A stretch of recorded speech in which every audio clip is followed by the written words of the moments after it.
khusus untuk teman-teman yang di sektor perikanan nih. Berarti kan SPPI ini terbuka untuk umum. Itu untuk umum. Untuk umum ya. Baik itu yang kalangan perwiranya ataupun dengan ratingnya. Iya. Gitu, terbuka untuk umum kalau memang teman-teman. Termasuk di budidayanya. Termasuk di budidaya. Jadi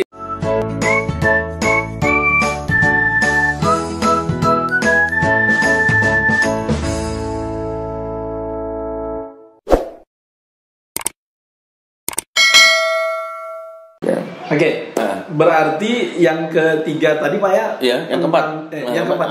Yang keempat pendampingan. Oke, ketiga. Oh, yang ketiga. Yang ketiga adalah pendampingan kepada anggota sebelum mereka pulang. Itu yang di luar negeri. Jadi mereka kita kirimin informasi berupa artikel-artikel. Kemudian kalau memang teman-teman di sana itu ada keterminatan semisal, jual es krim semisal kan gitu kan. Itu yang bagus. Kemudian mereka kita mayoritas mau usaha es krim misal. Itu kita akan bawa mentornya yang sudah sukses di bidang usaha itu untuk kita bawa ke sana, lebih real menjelaskan kepada mereka dari mulai membuka usaha itu bagaimana, kemudian manajemennya bagaimana itu. Nah, setelah mereka pulang nanti kita dampingin kalau mau applicate. Tapi kita tidak mengikat, terserah kalau memang hanya saja kan begini. Pengalaman kita yang sudah teman-teman ini salah niat sebetulnya. Salah niatnya gimana nih? Gini, jadi mereka berangkat itu cari kerja ataupun cari uang. Ya betul. Nah, yang namanya niatnya cari kerja itu begitu pulang nggak ada bawa uang, itu tetap sukses karena kan niatnya nyari kerja. Nah, begitu pula begini nyari uang, jadi mereka tidak memikir bagaimana memanage uang itu. Yang penting dapat uang, begitu pulang nanti hanya sisanya nggak seberapa. Juga itu menurut hitung-hitungan logika ya tetap sukses karena niatnya cari duit walaupun 1 juta kan duit gitu. Betul. Maka di sini kita di dalam pelatihan itu kita juga memberikan pembekalan baik itu terkait dengan rohanianya, kemudian kita booster semangat mereka dengan motivasi bahwa niat kita adalah menjemput rezeki Allah. Nah, dengan adanya niat itu kita sudah luruskan begitu di sana. Nanti kita bagaimana sesuai dengan moto kita bahwasanya mereka berangkat itu menjadi pekerja, pulang nanti menjadi pemberi kerja. Begitu pula mereka berangkat menjadi pekerja, pulang menjadi pengusaha-pengusaha Indonesia. Nah, maksud saya begini, mereka harus kita dampingin dengan kesibukan mereka fokus terhadap pekerjaan untuk memproduksi pundi-pundi uang yang ada, tapi kadang-kadang kan mereka tidak tahu bagaimana. Nah, makanya kita kasih literasi keuangan. Berarti sebelum mereka pulang itu diberikan semacam gambaran. Semacam gambaran kalau memang nanti mereka kembali ke Indonesia, adalah pembekalan apa nih yang bisa mereka bawa, termasuk transfer knowledge-nya mungkin, pengalaman teknologinya juga. Nah, saya sangat berharap bahwa adik-adik kita yang di luar negeri, yang anggota SPPI khususnya, itu pulang itu bisa menjadi satu penggerak ekonomi berbasis perikanan. Karena kalau mereka sudah memiliki pengalaman mengendalikan atau menguasai alat-alat yang mungkin lebih canggih dari yang ada di sini, kemungkinan nanti bisa kita adopt mereka teknologi itu sehingga tidak perlu harus melatih orang lagi kan gitu. Nah, di samping itu memang obsesi kita adalah bagaimana menciptakan satu sistem kemaslahatan. Jadi teman-teman itu kan anggota SPPI sekarang itu sudah di atas 6.000 yang ada di Korea. Nah, kalau 6.000 yang ada di Korea. Yang di Korea saja. Kemudian ada di Taiwan, ada yang sekarang sudah mencapai, kalau di Korea saja kalau ada anggota yang mualaf, jadi dari awal dilatih di sini itu ada itu sekitar 6.000-an. Tapi yang mualaf itu kalau informasi dari Ketua Perwalu Korea Selatan yang pulang kemarin bisa 11.000 total secara keseluruhan. Iya. Nah, sebetulnya kalau memang ini bisa kita kelola dengan baik, bukan dalam rangka mencari keuntungan, tetapi membuat satu sistem kemandirian masyarakat, kemandirian adik-adik kita, Sebetulnya kan ini satu potensi. Hanya saja memang ini perlu kerja keras dan juga dukungan dari pemerintah. Ini yang kadang-kadang saya juga nggak ngerti. Apa itu pemerintah ini sengaja menguapkan begitu saja, ataupun memang tahu tapi belum sempat ngatur ini. Padahal potensi yang teman-teman yang PMI khususnya yang ABK ini itu punya potensi sangat strategis untuk bisa membantu recovery ekonomi, apalagi di musim seperti sekarang ini. Mereka mendatangkan devisa. Iya, mendatangkan devisa. Nah, hanya saja kalau kita bicara sekarang pahlawan devisa, devisa kan harus dilaksanakan negara. Sedangkan sekarang ini yang ada adalah mereka dapat uang, dikirimkan ke keluarga, muter di lingkungan keluarga, habis untuk konsumtif saja. Nah, ini kan kalau bicara devisa berarti kan bukan devisa negara, devisa kan itu, kan itu. Nah, makanya kami ingin dari SPPI secara kelembagaan ingin memberikan beberapa opsi dan memberikan masukan terhadap pemerintah. Ini perlu diatur sehingga semangat teman-teman ini menjadi quote and quote kategori pahlawan devisa ini real bisa kita aplikasi dengan pembangunan yang ada di dalam negeri. Jadi potensi itu. Nah, daripada kita sekarang begini, kalau kita untuk membangkitkan ekonomi dalam negeri, kita mengandalkan investor dari luar negeri. Investor kan pasti ada syaratnya, Pak.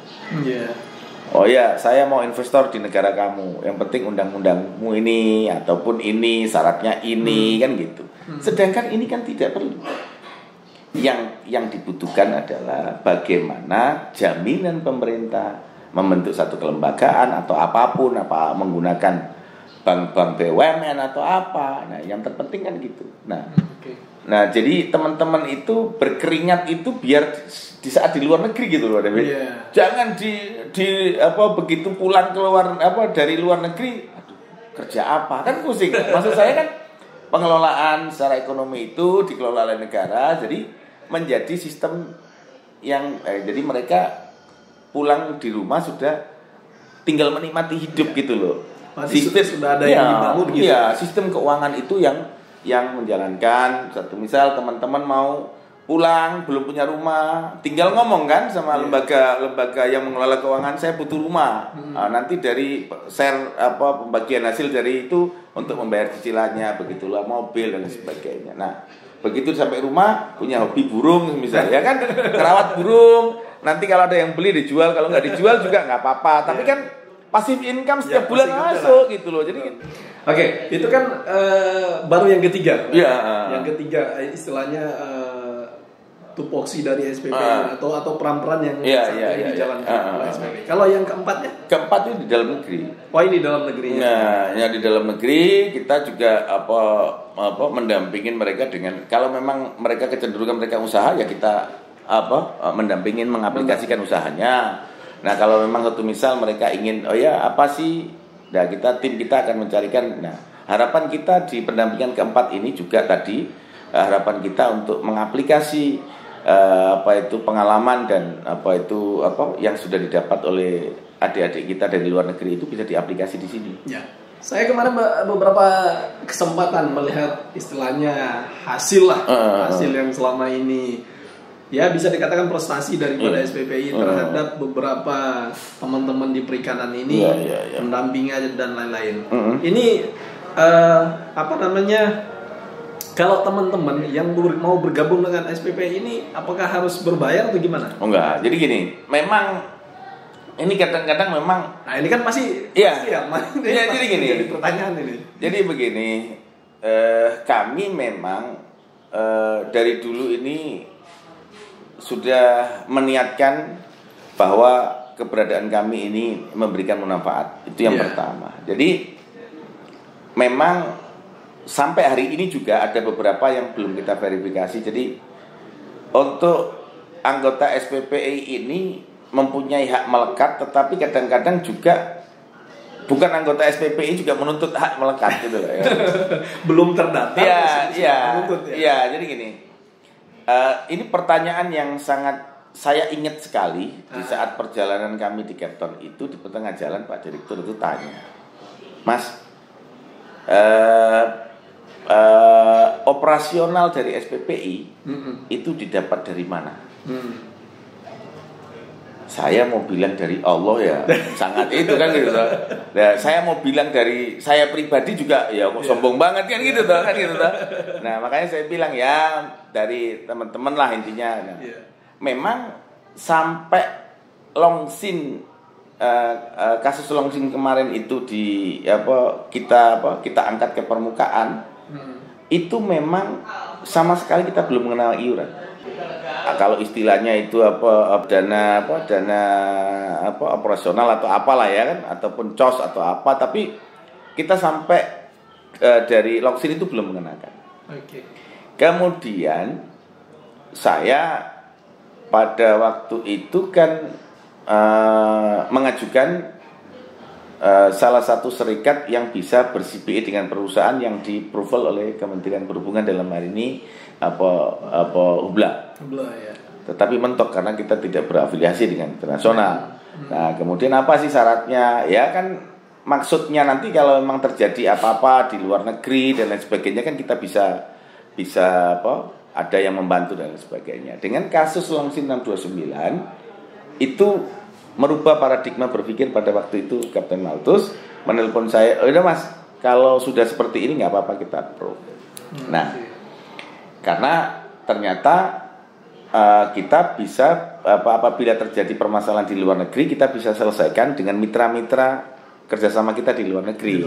Apalagi sekarang ada di Cape Town juga ada representatifnya, kemudian di Taiwan juga sudah ada, kemudian Korea Selatan. Nah ini untuk yang teman-teman yang lain kan moving, karena kan teman-teman kayak yang di Taiwan itu kadang-kadang juga kan menangkap ikannya di Pasifik kan, jadi itu kan terbagi-bagi. Terus Spanyol juga. Nah, dengan begitu kami sudah di-approval ber-CPA. Nah, sekarang ini kita sedang verifikasi perusahaan-perusahaan managing agency yang mau mengajukan SIUPAK ataupun yang itu ber-CPA dengan kita. Nah, dari sisi situ baru kita akan mengenakan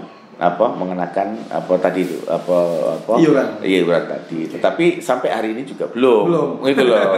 Tapi kan mohon maaf Pak. Ya. Tadi yang Pak Ilyas singgung CBA, mungkin ada teman-teman yang belum paham istilahnya. Collective agreement. Collective agreement. Jadi memang selama ini yang dijalankan oleh teman-teman SPPI berarti para anggota yang akan berangkat ke luar negeri ini dilakukan collective agreement dulu oleh perusahaannya. Oleh perusahaannya. Untuk saat ini yang tadi baru akan dilakukan kerjasama. Iya. Jadi sekarang sudah banyak yang ber-CPA, tapi karena kan belum bisa mengirim, jadi mereka belum. Jadi ini baru intinya implementasinya setelah mereka nanti mengirim gitu loh. Nah, sebelum ini ya itu saya kalau berbicara ya yang penting ada niat, Allah banyak yang nggak percaya kan gitu. Dari sendiri juga kerja apa kan gitu. Dan makanya saya percaya lah. Makanya kita ini sebagai pengetahuan juga bahwa yang penting niat kita ini bangun tidur, sebelum tidur maupun bangun tidur kita niat kepada Allah, minta diberi kemampuan ya, diberi kemampuan dan kesempatan untuk menebarkan manfaat seluas-luas untuk masyarakat. Insya Allah pasti ada jalan. Ada saja gitu loh. Walaupun kadang-kadang kalau dipikir besok saya harus ke Korea semisal, dari mana, sedangkan saya itu, tapi ada saja gitu loh. Walaupun itu kan. Jadi kalau Pak David tadi bertanya selama ini kegiatan dari mana ya, salah satunya adalah dari Samudra Nusantara ini, dari beberapa kelebihan yang didapat itu di-share untuk operasional saya. Untuk operasional SPPI. Gitu. Ya, karena Samudra Nusantara ini yang tadi Pak ya. Iya. Sebelum mereka berangkat ke negara yang dituju, ya dilakukan pembekalan, kemudian training. Training. Ya, oke. Berarti ini Kalau masalah prestasi mah nggak usah diragukan ya. Masih belum apa-apa Pak David. Saya sudah lihat beberapa istilahnya. Kalau memang ada hal-hal yang terjadi di luar negeri kan, di luar negeri sudah banyak yang dilakukan pendampingan. Berarti ini yang terakhir nih Pak Ilyas ya. Khusus untuk teman-teman yang di sektor perikanan nih, berarti kan SPPI ini terbuka untuk umum. Itu untuk umum. Untuk umum ya, baik itu yang kalangan perwiranya, ataupun dengan ratingnya. Terbuka untuk umum kalau memang teman-teman. Termasuk di budidayanya. Jadi di ADART itu yang bisa menjadi anggota SPPI adalah warga negara Indonesia yang bergerak di sektor perikanan, termasuk di seperti halnya di pengalengan ikan. Berarti termasuk pengolahan? Iya, pengolahan. Termasuk pengolahan. Pengolahan juga. Oke. Nah, memang apa itu begini. Jadi yang Pak David bilang tadi prestasi, sebetulnya itu kita kan bukan kami satu-satunya ya. Jadi ini kan prestasi bersama. Jadi seperti halnya yang di luar negeri. Ini yang luar biasa itu Kementerian Luar Negeri. Dalam hal ini PWNI BHI berikut dengan perwakilan yang ada di sana. Memang luar biasa. Jadi saya waktu ke Cape Town itu kadang-kadang beliau-beliau yang di perwakilan itu untuk mendampingin satu ABK itu harus dari tempat satu, misal dari Cape Town itu mau ke Durban, itu Johannesburg, Durban itu berapa? Padahal untuk satu warga negara kadang-kadang ratusan juta. Nah, kadang-kadang itu yang saya bilang, saya dulu paling vokal dengan Kementerian Luar Negeri. Makanya saya bilang, oke, kalau memang begitu, makanya saya bilang harus ditambah itu anggaran-anggaran. Waduh, gila kalau kita hanya naik mobil, mereka naik pesawat 4 jam, 6 jam gitu. Yang terakhir yang ditangani teman-teman SPPI dalam hal apa, Pak? Untuk yang barusan ada pengaduan itu yang terkait dengan habis karantina di Cina, kemudian gaji belum terbayar. Jadi banyak yang sebetulnya yang terbanyak itu pengaduan itu terkait dengan hubungan industrial, terkait dengan gaji yang tidak bayar. Nah, biasanya munculnya kasus lain itu diawali dengan gaji dulu. Seumpama mereka ini turun kapal, gaji langsung dibayar, biasanya masalahnya nggak muncul. Selesai. Makanya, tapi ada hikmahnya. Begitu ini banyak ya, kita mungkin tidak mendoakan bahwa mereka tidak digaji, tapi dengan tidak digaji ada pelaporan. Setelah itu kan kita investigasi, tidak lanjutin. Nah, di situ makannya gimana, jam kerjanya baru muncul semua di situ. Sehingga makanya kasus Longsin kemarin itu kita betul-betul ingin menjadikan satu the end dari sebuah kemirisan kerja difficult danger difficult dangerous itu kan itu bisa netralisir kan gitu. Hanya saja memang ini sekali lagi perlu awareness dari kementerian lembaga yang ada di dalam negeri, karena kita kadang-kadang hanya fokus bagaimana membangun peradaban aturan itu di dalam negeri, sehingga kita otot-ototan bagaimana mengatur di dalam negeri. Padahal ini kan ada relevansinya dengan kepentingan ataupun harus match dengan yang ada di luar negeri. Nah, sehingga satu misal gini, kita mau menempatkan di kapal bendera Taiwan misal. Itu kita harus sebelum membuat aturan spesifikasi dengan Taiwan, kita harus paling tidak mendengarkan daripada sana terkait dengan aturan-aturan yang, karena nggak ada gunanya kan kita membuat aturan yang tidak komplement. Betul. Berarti memang harus matching dengan negara yang dituju. Iya. Sedangkan kan gini, pengguna. Masing-masing bendera itu punya aturan yang berbeda loh. Kalau mengirim, kalau niaga kan hampir sama. Iya. Tapi kalau kapal ikan ini sedikit unik. Jadi kalau memang kita ngirim ke bendera Taiwan, itu aturan di negara di Taiwannya saya nggak berani nyebut negara ya. Di Taiwannya sana itu gitu loh. Nah, kemudian kalau Tiongkok juga sama. Mereka punya aturan sendiri. ke Spanyol juga sama. Punya aturan sendiri. Jepang juga sama. Nah, makanya kami ingin kementerian lembaga yang ada di dalam negeri ini apabila melakukan atau membuat regulasi terkait dengan kapal ikan ini harus ada yang makro, kemudian ada spesifik. Makro adalah terkait dengan pekerjaan dan sektor perikanannya, tetapi untuk ke negara-negara lain ini kan harus itu. Kita kan nggak bisa paksa negara orang untuk mengikuti aturan kita. Gitu. Kita sudah bagus begitu nyampe airport ternyata negara nggak mau terima. Apa kita pajang di airport aja kan nggak mungkin. Jadi gitu. Itu memang itu ya, itu masih jadi PR panjang lah David. Jadi, tapi ya sekali lagi kalau memang teman-teman dari perhubungan sih sudah intinya ya selama ini kan sudah jalan kan kita terkait dengan DPM ini kan. Oke, guys. Tadi menarik sekali bincang-bincang kita dengan Pak Ilyas.